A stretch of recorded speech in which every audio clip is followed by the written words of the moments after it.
When it comes to our homes, the lawn is the first thing everyone sees, but there is so much more that makes up a great home. Today, we are going to explore a potentially new sector to my channel. We are going to begin discussing smart home technology over the winter. I am going to share with you, neighbors, the information I have found and learned from smart home devices. For starters, what type of device do you want to use to control these smart home devices? Are you an Apple, Siri, HomeKit or HomePod supporter? Or are you an Android, Google-based supporter? Or are you an Amazon, Alexa supporter? The reason this is important to consider is because there are a lot of products out there that support all of these ecosystems. However, the lesson I have learned from the majority of these products is a notation that these products will work with all of them, like they are labeled. However, usually with these products, one has to choose between Apple support or Google, Alexa support.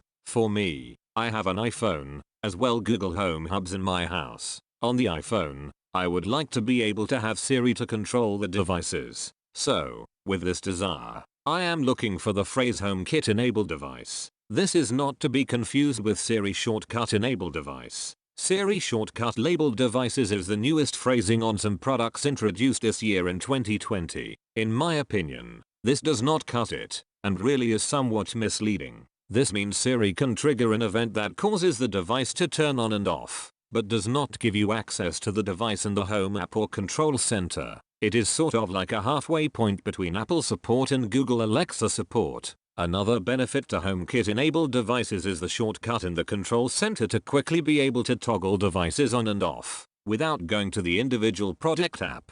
Going to the individual product app is not bad if this is the only smart home products you plan on having and controlling. For most of us, this is probably the first of many brands of devices to come. That is where the Google Home app and the Apple Home app come into play. They allow you to have a command center to control all types of different devices, primarily different brands of products in one unified place. I have to say there are fewer Apple HomeKit enabled devices compared to Google and Alexa compatible devices. Apple HomeKit devices typically cost more and were originally intended to have a higher level of security through the use of a special chipset. This was originally required to be built in the smart device during the manufacturing process. HomeKit enabled devices will have an icon on them like this. Recently Apple removed the physical chipset requirement and started to issue digital chipset codes that could be added virtually to new devices. This has expanded the possibility and development of new devices to be compatible with the HomeKit ecosystem,